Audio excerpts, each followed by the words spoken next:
दोस्तों स्वागत है आपका अपने YouTube चैनल पर जिसका नाम है जस्ट फील इट। दोस्तों उड़ीसा के जगन्नाथपुरी मंदिर की कहानी को विस्तार से जानते हैं। एक बार भगवान श्री कृष्ण सो रहे थे और निद्रावस्था में उनके मुख से राधा जी का नाम निकला। पटरानियों को लगा कि वह प्रभु की इतनी सेवा करती हैं, परंतु प्रभु सबसे ज्यादा राधा जी का ही स्मरण रखते हैं। रुक्मणी जी व अन्य रानियों ने रोहिणी जी की राधा रानी व श्री कृष्ण के प्रेम ब्रज लीलाओं का वर्णन करने की प्रार्थना की। माता ने कथा सुनाने की हामी तो भर दी, लेकिन यह भी कहा कि श्री कृष्ण व बलराम को इसकी भनक न मिले। तय हुआ सभी रानियों को रोहिणी जी एक गुप्त स्थान पर कथा सुनाएंगी, वहां कोई आ न पाए इसके लिए सुभद्रा जी को पहरे के लिए मना लिया गया। सुभद्रा जी को बोला गया कि स्वयं भी श्री कृष्ण व बलराम आए तो उन्हें अंदर आने ना दिया जाए। माता ने कथा सुनानी आरंभ की। थोड़ी देर में श्री कृष्ण व बलराम वहां पहुंच जाते हैं। सुभद्रा ने अंदर जाने से रोक लेती हैं। इससे भगवान श्री कृष्ण को संदेह होता है। वह बाहर से ही अपनी सूक्ष्म शक्ति द्वारा अंदर की माता द्वारा वर्णित ब्रज लीलाओं का आनंद लेकर सुनने लगे। कथा सुनते सुनते श्री कृष्ण बलराम व सुभद्रा के हृदय में ब्रज के प्रति अद्भुत प्रेम व भाव उत्पन्न हुआ। उस भाव में उनके हाथ पैर सिकुड़ने लगे। तीनों राधा जी की कथा में ऐसे विभोर हुए कि मूर्ति के समान प्रतीत होने लगे। दोस्तों सुदर्शन ने भी द्रवित होकर लंबा रूप धारण कर लिया। उसी समय देवमुनि नारद वहां पहुंचे। भगवान के इस रूप को देखकर आश्चर्यचकित हो गए और निहारते रहे। कुछ समय बाद जब तंद्रा भंग हुई तो नारद जी ने प्रणाम करके भगवान श्री कृष्ण से कहा, हे प्रभु, मेरी इच्छा है कि मैंने जो आज रूप देखा है वह रूप आपके भक्तजनों को पृथ्वी लोक पर चिरकाल तक देखने को मिले। आप इस रूप में पृथ्वी पर वास करें। भगवान श्री कृष्ण नारद की इस बात से बड़े प्रसन्न हुए और उन्होंने कहा, ऐसा ही होगा। कली काल में मैं इसी रूप में नीलांचल क्षेत्र में अपना स्वरूप प्रकट करूंगा। भगवान श्री कृष्ण, बलभद्र जी और बहन सुभद्रा जी की ऐसी ही प्रतिमा जगन्नाथ मंदिर में भी स्थापित कराई गई। राजा इंद्रधुमन श्रेष्ठ प्रजा पालक राजा थे। प्रजा उन्हें बहुत प्रेम करती थी। दोस्तों राजा के मन में इच्छा थी कि वह कुछ ऐसा करे जिसे सभी उन्हें याद रखें। देवयोग से राजा के मन में एक अज्ञात कामना प्रकट हुई कि वह एक ऐसा मंदिर का निर्माण कराएं जैसा दुनिया में कहीं और होना। वो विचारने लगे कि आखिर उनके मंदिर में किस देवता की मूर्ति को स्थापित करा जाए। राजा के मन में यही इच्छा और चिंतन चलने लगा। एक रात इसी पर गंभीर चिंतन करते हुए वह सो गए और नींद में राजा ने एक सपना देखा। सपने में उन्हें एक देववाणी सुनाई पड़ी। इंद्रधुमन ने सुना, राजा तुम पहले नए मंदिर का निर्माण आरंभ करो। मूर्ति विग्रह की चिंता छोड़ दो। उचित समय आने पर तुम्हें स्वयं राह दिखाई पड़ेगी। राजा नींद से जाग उठे। सुबह होते ही उन्होंने अपने मंत्रियों को सपने की बात बताई। राजा पुरोहित के सुझाव पर शुभ मुहूर्त में पूर्व समुद्र तट पर एक विशाल मंदिर का निर्माण का निश्चय किया गया।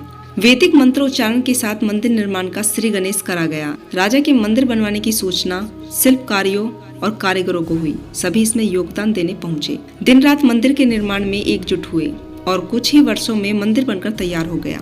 सागर तट पर एक विशाल मंदिर का निर्माण तो हो गया था, परंतु मंदिर के भीतर भगवान की मूर्ति की समस्या जस की तस थी। राजा फिर से चिंतित होने लगे। एक दिन मंदिर के गर्भगृह में बैठकर इसी चिंता में बैठे राजा की आंखों से आंसू निकल आए।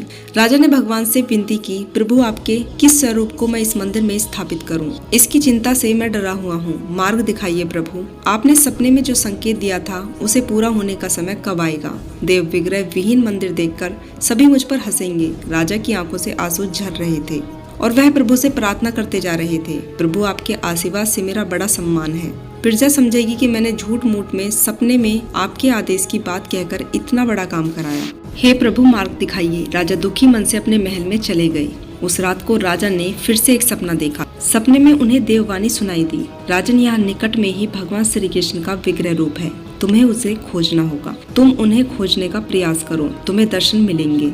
राजा ने सपने की बात पुनः पुरोहित व मंत्रियों को बताई। सभी यह निष्कर्ष पर पहुंचे कि प्रभु की कृपा सहज प्राप्त नहीं होगी। उनके लिए हमें निर्मल मन से परिश्रम आरंभ करना होगा। भगवान के विग्रह का पता लगाने की जिम्मेदारी राजा ने 4 विद्वान पंडितों को सौंपी। प्रभु इच्छा से प्रेरित होकर चारों विद्वान 4 दिशाओं में निकले। उन चारों में एक विद्वान थे विद्यापति। वह चारों में सबसे कम उम्र के थे। प्रभु के विग्रह की खोज के दौरान उनके साथ बहुत ही अलौकिक घटनाएं हुई। प्रभु का विग्रह किसे मिला आइए जानते हैं। पंडित विद्यापति पूर्व दिशा की ओर चले। कुछ आगे चलने के बाद विद्यापति उत्तर की ओर मुड़े और उन्हें एक जंगल दिखाई दिया। वन भयानक था। विद्यापति श्री कृष्ण के उपासक थे। उन्होंने श्री कृष्ण का स्मरण किया और राह दिखाने की प्रार्थना की। भगवान श्री कृष्ण की कृपा से उन्हें राह दिखने लगी। प्रभु का नाम लेते लेते वो वन में चले गए। जंगल के मध्य उन्हें एक पर्वत दिखाई दिया। पर्वत के वृक्ष से संगीत की ध्वनि का सुरमय गीत सुनाई पड़ रहा था। विद्यापति संगीत के जानकार थे। उन्हें वहां मृदंग, बंसी और करताल की मिश्रित ध्वनि सुनाई दे रही थी। यह संगीत उन्हें दिव्य लगा। संगीत की लहरियों को खोजते हुए विद्यापति आगे बढ़े। वह जल्द ही पहाड़ी की चोटी पर पहुंच गए। पहाड़ की दूसरी ओर उन्हें एक सुंदर घाटी दिखाई दी जहां भील नृत्य कर रहे थे। विद्यापति इस दृश्य को देखकर मंत्रमुग्ध हो गए। सफर के कारण थके हुए थे, पर संगीत ने थकान को मिटा दिया और उन्हें नींद आने लगी। अचानक एक बाघ की गर्जना सुनकर विद्यापति घबरा उठे। बाघ उनकी तरफ दौड़ता हुआ आ रहा था। बाघ को देखकर विद्यापति घबरा गए और बेहोश होकर वहीं गिर पड़े। बाघ विद्यापति पर आक्रमण करने ही वाला था कि तभी एक स्त्री ने पुकारा, बाघा। इस आवाज को सुनकर बाघ पौन खड़ा हो गया। स्त्री ने उसे लौटने का आदेश दिया तो बाघ लौट पड़ा। बाघ उस स्त्री के पैरों के पास ऐसे लेटने लगा जैसे कोई बिल्ली खेलने लगती है। युवती बाघ की पीठ को प्यार से थपथपाने लगी और बाघ स्नेह से लेटता रहा। वह स्त्री वहां मौजूद स्त्रियों में सर्वाधिक सुंदर थी। वह भीलों के राजा विश्वावसु की इकलौती पुत्री ललिता थी। ललिता ने अपनी सेविकाओं को अचेत विद्यापति की देखभाल के लिए भेजा। सेविकाओं ने झरने से जल लाकर विद्यापति पर छिड़का। कुछ देर बाद विद्यापति की चेतना लौट आई। उन्हें जल पिलाया गया। विद्यापति यह सब देखकर बहुत ही आश्चर्य में थे। ललिता विद्यापति के पास आई और पूछा, आप कौन हैं और भयानक जानवरों से भरे इस वन में आप कैसे पहुंचे? आपके आने का प्रयोजन बताइए ताकि मैं आपकी सहायता कर सकूं। विद्यापति के मन में बाघ का भय पूरी तरह से गया नहीं था। ललिता ने यह बात भांप ली और उन्होंने कहा, विप्रेवर, आप मेरे साथ चलें। जब आप स्वस्थ हो जाएं, तब आप अपने लक्ष्य की तरफ प्रस्थान करें। विद्यापति ललिता के पीछे पीछे उसकी बस्ती की तरफ चल दिए। विद्यापति भीलों के राजा विश्वावसु से मिले और उन्हें अपना परिचय दिया। विश्वावसु विद्यापति जैसे विद्वान से मिलकर बड़े प्रसन्न हुए। विश्वावसु के अनुरोध पर विद्यापति कुछ दिन वहां अतिथि बनकर रुके। वह भीलों के धर्म और ज्ञान का उपदेश देने लगे। उनके उपदेशों को विश्वावसु तथा ललिता बड़ी रुचि के साथ सुनते थे। ललिता के मन में विद्यापति के लिए अनुराग पैदा हो गया। विद्यापति ने भी भाप लिया कि ललिता जैसी सुंदरी को उनसे प्रेम हो गया है, किंतु विद्यापति एक बड़े कार्य के लिए निकले थे। अचानक एक दिन विद्यापति बीमार हो गए। दोस्तों, ललिता ने उनकी सेवा की, जिससे विद्यापति के मन में ललिता के प्रति प्रेम भाव पैदा हो गया। विश्वावसु ने प्रस्ताव रखा कि विद्यापति ललिता से विवाह कर ले। विद्यापति ने उसे स्वीकार कर लिया। उस दिन दोनों के सुखमय बीते। ललिता से विवाह करके विद्यापति प्रसन्न तो था, पर जिस महत्वपूर्ण कार्य के लिए वह आए थे वह अभी अधूरा था। यही चिंता उन्हें बार बार सताती थी। इसी बीच विद्यापति को एक विशेष बात पता चली। विश्वावसु हर रोज सवेरे उठकर कहीं जाते थे और सूर्योदय के बाद ही लौटते थे। कितनी भी विकट स्थिति क्यों न हो, इनका वह नियम कभी नहीं टूटता था। विश्वावसु के इस व्रत पर विद्यापति को आश्चर्य हुआ। उनके मन में इस रहस्य को जानने की इच्छा हुई। आखिर विश्वावसु जाते कहाँ हैं? एक दिन विद्यापति ने ललिता से इस संबंध में पूछा। ललिता यह सुनकर सहम गई। आखिर वह क्या रहस्य था? क्या वह रहस्य विद्यापति के कार्य में सहयोगी था या विद्यापति पत्नी के प्रेम में मार्ग भटक गए? विद्यापति ने ललिता से उनके पिता द्वारा प्रतिदिन सुबह कहीं अज्ञात स्थान पर जाने और सूर्योदय के पूर्व लौट आने का रहस्य पूछा। विश्वावसु का नियम किसी भी हाल में नहीं टूटता था, चाहे कितनी भी विकट परिस्थिति क्यों न हो। ललिता के सामने धर्म संकट आ गया। वह पति की बात को ठुकरा नहीं सकती थी, लेकिन पति जो पूछ रहा था वह उसके वंश की गोपनीय परंपरा से जुड़ी हुई बात थी, जिसे खोलना संभव नहीं था। ललिता ने कहा, स्वामी, यह हमारे कुल का रहस्य है, जिसे किसी के सामने खोला नहीं जा सकता, परंतु आप मेरे पति हैं और मैं आपको कुल का पुरुष मानती हूँ। जितना संभव है उतना बताती हूँ। यहाँ से कुछ दूरी पर एक गुफा है जिसके अंदर हमारे कुल देवता हैं। उनकी पूजा हमारे सभी पूर्वज करते आए हैं। यह पूजा निबोध चलनी चाहिए। उसी पूजा के लिए पिताजी रोज सवेरे नियमित रूप से जाते हैं। विद्यापति ने ललिता से कहा कि वह भी उनके कुल के देवता के दर्शन करना चाहते हैं। ललिता बोली, यह संभव नहीं है। हमारे कुल देवता के बारे में किसी को जानने की इच्छा है, यह सुनकर ही पिताजी क्रोधित हो जाएंगे। विद्यापति की उत्सुकता बढ़ रही थी। वह तरह तरह से ललिता के अपने प्रेम की शपथ देकर उसे मनाने लगे। आखिरकार ललिता ने कहा कि वह अपने पिताजी से विनती करेगी कि वह आपको देवता के दर्शन करा दे। ललिता ने पिता से सारी बात कही। वह क्रोधित हो गए। ललिता ने जब कहा कि मैं आपकी अकेली संतान हूँ, आपके बाद देवता की पूजा का दायित्व मेरा होगा, इसलिए मेरे पति का यह अधिकार बनता है, क्योंकि आगे उसे ही पूजा करनी होगी। विश्वावसु इस तर्क के आगे झुक गए। वह बोले, गुफा के दर्शन किसी को तभी कराए जा सकते हैं जब वह भगवान की पूजा का दायित्व अपने हाथों में ले ले। विद्यापति ने दायित्व स्वीकार किया तो विश्वावसु देवता के दर्शन कराने को राजी हुए। दूसरे दिन सूर्योदय से पूर्व विद्यापति की आंखों पर पट्टी बांधकर विश्वावसु उसका दाहिना हाथ पकड़कर गुफा की तरफ निकल पड़े। विद्यापति ने मुट्ठी में सरसों के दाने रख लिए थे, जिसे रास्ते में छोड़ते हुए गुफा के पास पहुंच गए। विश्वावसु ने विद्यापति की आंखों की काली पट्टी खोल दी। उस गुफा में नीले रंग का प्रकाश चमक उठा। हाथों में मुरली लिए भगवान श्री कृष्ण का रूप विद्यापति को दिखाई दिया। विद्यापति आनंद मग्न हो गए।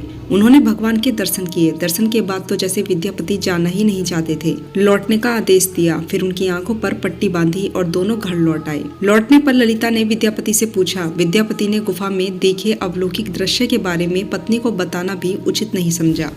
दोस्तों, यह तो जानकारी हो चुकी है कि विश्ववासु श्री कृष्ण की मूर्ति की पूजा करते थे। विद्यापति को आभास हो गया था कि महाराज ने अपने सपने में जिस प्रभु विग्रह के बारे में देववाणी सुनी थी, यह इसी मूर्ति के बारे में थी। विद्यापति विचार करने लगे कि किसी भी तरह मूर्ति को लेकर राजधानी पहुंचना होगा। वह एक तरफ तो गुफा से मूर्ति को लेकर जाने की सोच रहे थे, दूसरी तरफ भील राज्य और पत्नी के साथ विश्वासघात के विचार से उनका मन व्याकुल हो रहा था। विद्यापति धर्म अधर्म के बारे में सोच रहे थे। फिर विचार आया कि यदि विश्ववासु ने सच में उन पर विश्वास किया होता तो आंख में पट्टी बांधकर गुफा तक नहीं ले जाते, इसलिए उनके साथ विश्वासघात का प्रश्न नहीं उठता। विद्यापति ने ललिता से कहा कि वह अपने माता पिता के दर्शन के लिए जाना चाहते हैं, वे उसे लेकर परेशान होंगे। ललिता भी साथ चलने को तैयार हुई तो विद्यापति ने यह कहकर समझा लिया कि वह शीघ्र ही लौटेंगे तो उसे साथ लेकर जाएंगे। ललिता मान गई। विश्वासु ने उसके लिए घोड़े का प्रबंध किया। अब तक सरसों के दाने से पौधे निकल आए थे। उनको देखकर विद्यापति गुफा तक पहुंच गया। उसने भगवान से क्षमा प्रार्थना करके मूर्ति उठाकर झोले में रख ली। शाम तक वह राजधानी पहुंच गया और सीधा राजा के पास गया। उसने दिव्य प्रतिमा राजा को सौंप दी और पूरी कहानी सुनाई। राजा ने बताया उसने एक सपना देखा कि सुबह सागर में एक कुंदा बहकर आएगा। उस कुंदे की नक्काशी करवाकर भगवान की मूर्ति बनवा लेना, जिसका अंश तुम्हें प्राप्त होने वाला है। वह भगवान श्री विष्णु का स्वरूप होगा। तुम जिस मूर्ति को लेकर आए हो वह भी भगवान विष्णु का अंग ही है। दोनों खुश थे कि उनकी तलाश पूरी हो गई। राजा ने कहा कि जब भगवान द्वारा भेजी लकड़ी से हम प्रतिमा का बड़ा स्वरूप बनवा लेंगे, तब तुम अपने ससुर से मिलकर उन्हें मूर्ति वापस कर देना। उनके कुल देवता का इतना बड़ा विग्रह एक भव्य मंदिर में स्थापित देखकर उन्हें खुशी ही होगी। दूसरे दिन सूर्योदय से पूर्व राजा विद्यापति तथा मंत्रियों को लेकर सागर तट पर पहुंचे। सपने के अनुसार एक बड़ा कुंदा पानी में बहकर आ रहा था। सभी उसे देखकर प्रसन्न हुए।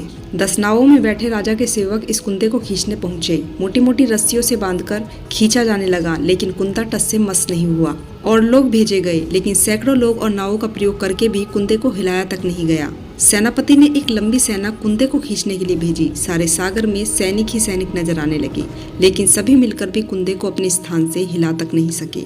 सुबह से रात हो गई। अचानक राजा ने काम रोकने का आदेश दिया। उसने विद्यापति को अकेले में ले जाकर कहा कि वह समस्या का कारण जान गए हैं। विद्यापति सोचने लगा आखिर राजा को कौन सा संकेत श्री कृष्ण ने दे दिया है जो राजा के चेहरे पर संतोष के भाव हैं। राजा ने विद्यापति को गोपनीय रूप से कहीं चलने की बात कही। राजा ने कहा कि अब भगवान का विग्रह बन जाएगा, बस एक काम करना होगा। राजा को भगवान की प्रेरणा से समझ में आने लगा कि आखिर प्रभु के विग्रह के लिए जो लकड़ी का कुंदा पानी में बहकर आया है वह हिलडुल क्यों नहीं रहा। राजा ने विद्यापति को बुलाया और कहा, तुम जिस दिव्य मूर्ति को अपने साथ लाए हो उसकी अब तक जो भी पूजा करता आया था उनसे तुरंत भेंट करके क्षमा मांगनी होगी। बिना उनके स्पर्श के यह कुंदा आगे नहीं बढ़ सकता। राजा और विद्यापति विश्ववासु से मिलने पहुंचे। राजा ने पर्वत की चोटी से जंगल को देखा तो उसकी सुंदरता को देखते ही रह गए। दोनों भीलों की बस्ती की ओर चुपचाप जा रहे थे। उधर विश्ववासु अपने नियमित दिनचर्या के हिसाब से गुफा में अपने कुल देवता की पूजा के लिए चल दिए। वहां पहुंचे, वहां प्रभु की मूर्ति गायब देखी तो वो समझ गए कि उनके दामाद ने ही उनसे छल किया है। विश्ववासु लौटे और ललिता को सारी बात बता दी। विश्ववासु पीड़ा से भरकर घर के आंगन में गिर गई। ललिता अपने पति द्वारा किए गए विश्वासघात से दुखी थी और स्वयं को उसका कारण मान रही थी। पिता पुत्री दोनों ही विलाप कर रहे थे। उन दोनों ने अन्न का एक दाना तक नहीं छुआ था। अगली सुबह विश्ववासु उठे और सदा की तरह अपनी दिनचर्या का पालन करते हुए गुफा की तरफ बढ़ निकले। वह जानते थे कि प्रभु का विग्रह वहां नहीं है, फिर भी उनके पैर गुफा की ओर खींचे चले जा रहे थे। विश्ववासु के पीछे ललिता व रिश्तेदार भी चल दिए। विश्ववासु गुफा के भीतर पहुंचे जहाँ भगवान की मूर्ति होती थी। उस चट्टान के पास खड़े होकर हाथ जोड़कर खड़े रहे, फिर उस ऊंची चट्टान पर गिर गए और बिलक बिलक कर रोने लगे। उनके पीछे प्रजा भी रोने लगी। उसी समय एक भील युवक भागता हुआ गुफा के पास आया और उसने बताया कि महाराज और उसके साथ विद्यापति को बस्ती की तरफ आते देखा है। यह सुनकर सब चौंक उठे। विश्वावसु राजा के स्वागत में गुफा से बाहर आए, लेकिन उनकी आंखों में आंसू थे। राजा विश्वावसु के पास आए और उन्हें अपने हृदय से लगा लिया। राजा बोले, भीलराज, तुम्हारे कुल देवता की प्रतिमा का चोर तुम्हारा दामाद नहीं, मैं हूँ। उसने तो अपने महाराज के आदेश का पालन किया है। यह सुनकर सब चौंक उठे। विश्वावसु ने राजा को आसन दिया। राजा ने विश्वावसु को शुरू से अंत तक पूरी बात बताकर कहा कि आखिर क्यों यह सब करना पड़ा। फिर राजा ने उसे अपने सपने और फिर जगन्नाथपुरी में सागर तट पर मंदिर निर्माण की बात कह सुनाई। राजा ने विश्वावसु से प्रार्थना की कि भील सरदार विश्वावसु कई पीढ़ियों से आपके वंश के लोग भगवान की मूर्ति को पूजते आए हैं। भगवान के इस विग्रह के दर्शन सभी को मिले, इसके लिए आपकी सहायता चाहिए। ईश्वर द्वारा भेजी गई लकड़ी के कुंदे से बनी मूर्ति के भीतर हम इस दिव्य मूर्ति को सुरक्षित रखना चाहते हैं। अपने कुल की प्रतिमा को पुरी के मंदिर में स्थापित करने की अनुमति दो। उस कुंदे को तुम स्पर्श करोगे तभी वह हिलेगा। विश्वावसु राजी हो गए। राजा सह परिवार विश्वावसु को लेकर सागर तट पर पहुंचे। विश्वावसु ने कुंदे को छुआ। छूते ही कुंदा अपने आप तैरता हुआ किनारे पर आ गया। राजा के सेवकों ने उस कुंदे को राजमहल में पहुंचा दिया। अगले दिन मूर्तिकार और शिल्पकारों को राजा ने बुलाकर विचार विमर्श किया कि आखिर इस कुंदे से कौन सी देव मूर्ति बनाना शुभदायक होगा। मूर्तिकारों ने कह दिया कि वो पत्थर की मूर्ति बनाना तो जानते हैं, लेकिन लकड़ी की मूर्ति बनाने का उन्हें ज्ञान नहीं। एक नई अड़चन पैदा होने से राजा फिर चिंतित हो गए। उस समय वहाँ एक बूढ़ा व्यक्ति आया। उसने राजा से कहा कि इस मंदिर में आप भगवान श्री कृष्ण, उनके भाई बलभद्र तथा बहन सुभद्रा के साथ विराजमान करें। इस देव योग का यही संकेत है। राजा को उस बूढ़े व्यक्ति की बात से तसल्ली तो मिली, लेकिन समस्या यह थी कि आखिर मूर्ति बने कैसे।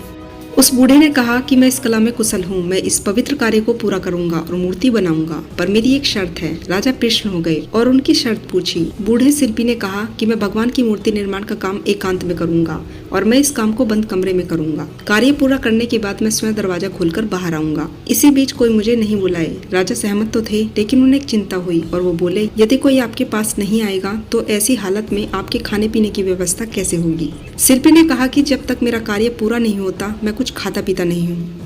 राजमंदिर के एक विशाल कक्ष में उस बूढ़े शिल्पकारी ने स्वयं को 21 दिनों के लिए बंद कर लिया और काम शुरू कर दिया। भीतर से आवाजें आती थी।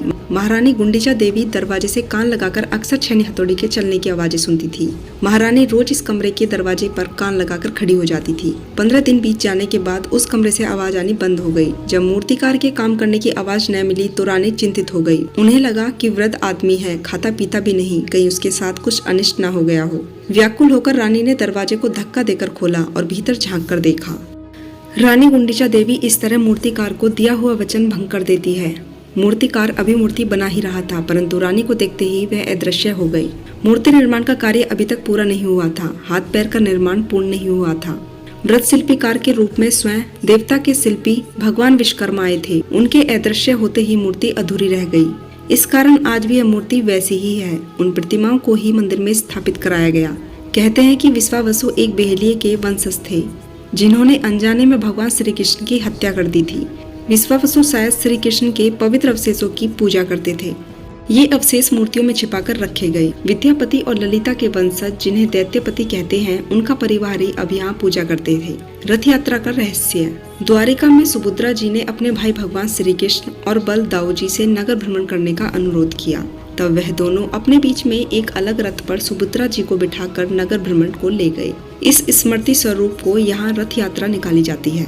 भगवान श्री कृष्ण की बाल्य लीलाओं का क्षेत्र वृंदावन, किशोरावस्था का क्षेत्र मथुरा और युवा अवस्था से अंत तक का कर्म क्षेत्र द्वारिका में रहा।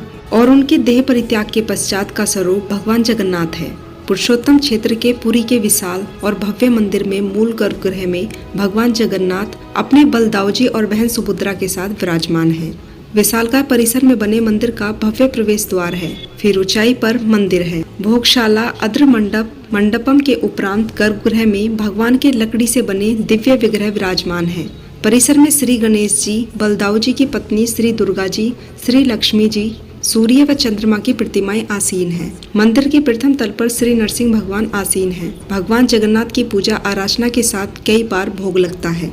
इसके लिए आधे नगर के बराबर रसोई है, जिसमें तरह तरह के पकवान बनते रहते हैं और रोज हजारों परिवार व तीर्थयात्री यह प्रसाद ग्रहण करते हैं। रसोई में रोज मिट्टी के नए बर्तन और एक कूप का पानी ही प्रयोग में लाया जाता है। यह रसोई अपने आप में अजूबा है। भगवान जगन्नाथ को विशेष मुहूर्त में नहलाया जाता है। नहलाने के बाद वह बीमार न हो जाएं, इसलिए पट बंद कर दिए जाते हैं और कुछ समय के लिए मंदिर में लाया जाता है। तब भगवान अलारनाथ के मंदिर में स्थित श्री विग्रह के दर्शन की मान्यता है। प्रतिवर्ष जगन्नाथ रथ यात्रा का उत्सव मनाया जाता है। विशालकाय रथ में सवार भगवान अपनी बहन और भाई के साथ 3 किलोमीटर दूर अपनी मासी के घर गुलीचा मंदिर में रहने जाते हैं। पुरी में आचार्य शंकर द्वारा स्थापित गोवर्धन पीठ है। पुरी सुंदर शहर है। समुद्र का सुंदर बीच यहाँ मौजूद है।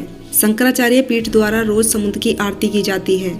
कहा जाता है कि हजारों वर्षों में सुनामी, आंधी तूफानों में यहाँ समुद्र ने कभी अपनी सीमा या मर्यादा नहीं तोड़ी। दोस्तों, यह कहानी आपको कैसी लगी? अगर आपको यह कहानी पसंद आई हो तो चैनल से जुड़े रहने के लिए चैनल को सब्सक्राइब करें और मोटिवेट करने के लिए वीडियो को लाइक करें। तो दोस्तों मिलती हूँ आप लोगों से अगली बार ऐसे ही अन्य मंदिरों के बारे में जानकारियाँ लेकर। तब तक के लिए आप अपना ध्यान रखें, खुश रहें। जय सनातन, जय श्री राम।